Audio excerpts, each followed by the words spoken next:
Bagaimana anak nakal itu menyebabkan kecelakaan mobil. Bus sekolah itu dari awal baik-baik saja di sepanjang perjalanan.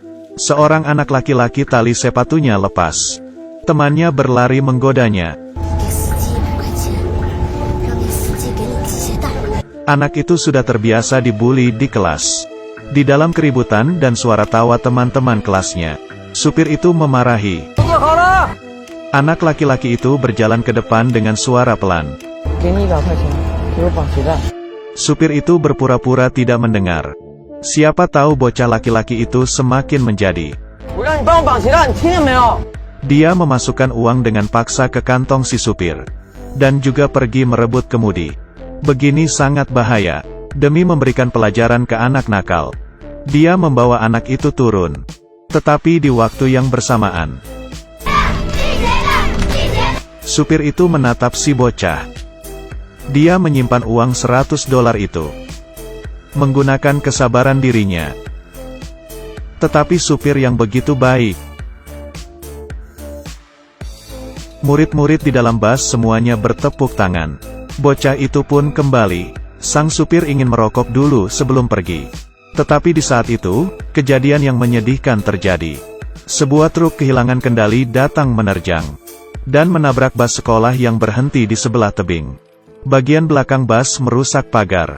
Supir itu berteriak cemas dari samping bus. Tetapi murid-murid di dalam bus semuanya sudah takut dan panik. Pagar pelindung sudah tidak kuat untuk menahan. Setelah 3 detik, bus itu pun terjatuh.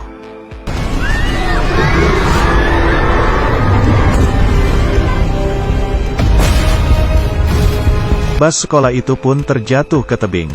Supir itu kaget hingga bingung. Dan dia akhirnya berlari ke bawah gunung. Dan supir itu menolong sebisanya dalam waktu yang bahaya. Di sidang pengadilan, seorang yang tua menanyai perempuan di dalam kelas. Perempuan itu mengatakan dengan berani.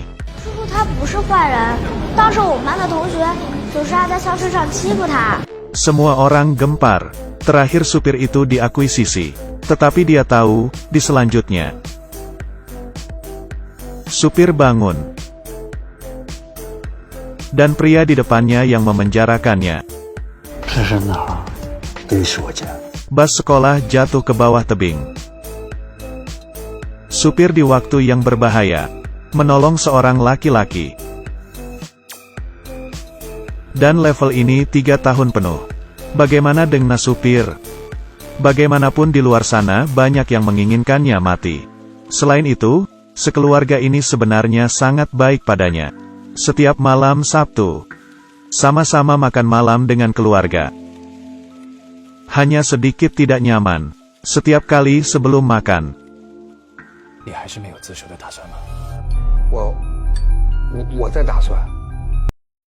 Dia sudah terbiasa. Selama 3 tahun, tahanan ini sudah menjadi bagian dari keluarga ini. Sangat jelas bahwa dia hamil. Tetapi muka sang Sami sama sekali tidak ada rasa kaget. Setelah istrinya kembali, istrinya mengatakan, suami terdiam beberapa saat. Siapa tahu bahwa istri mengatakan sesuatu yang keterlaluan. Sang pria masih tetap memela ikan. Hanya saja pisau dan garpunya bergetar. Istri mengatakan sekali lagi. Suaminya memaksakan senyuman.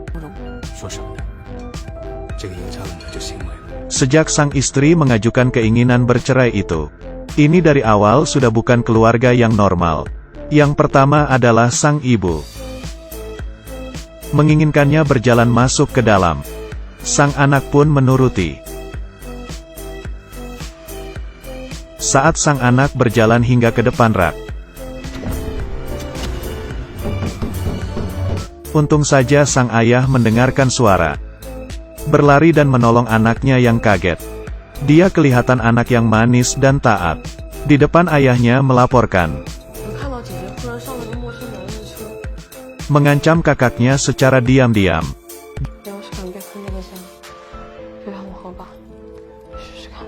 Tentu saja, dia sudah membuat serangan balik.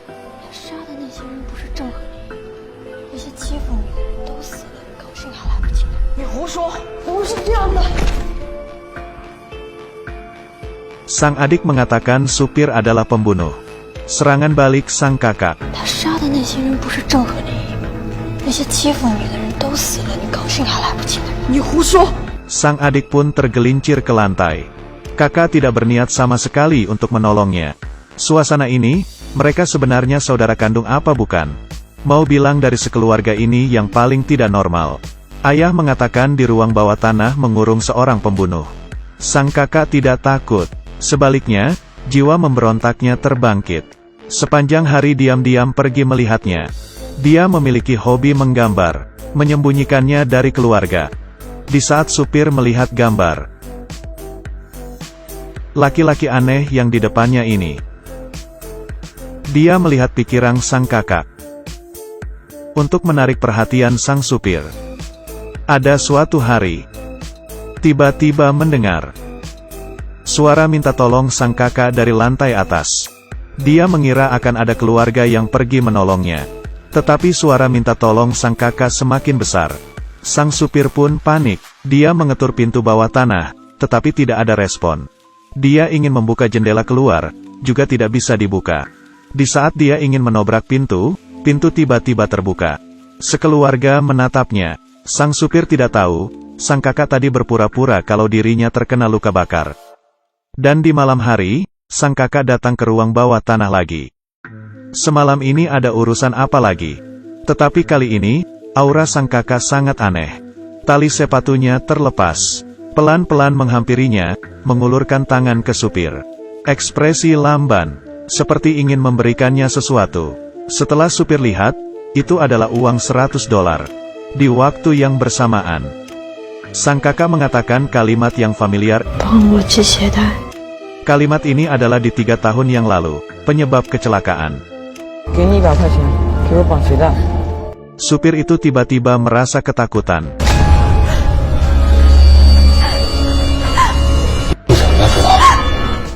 Untung saja sang adik waktu itu muncul, menahan kakak yang sedang gila. Supir yang menyadari petunjuk, menghentikan sang adik. Tetapi dia tidak mengungkapkan, lalu mengembalikan uang ke mereka. Akhirnya di suatu hari, sang kakak pergi mencari supir lagi.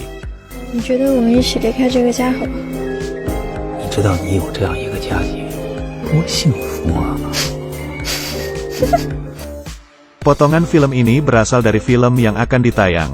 Pengunjung misterius. Kecelakaan di 3 tahun yang lalu itu sebenarnya apa yang terjadi? Hanya melihat keluarga berempat yang bahagia, masih ada rahasia apa? Menggunakan pembicaraan dari sang kakak.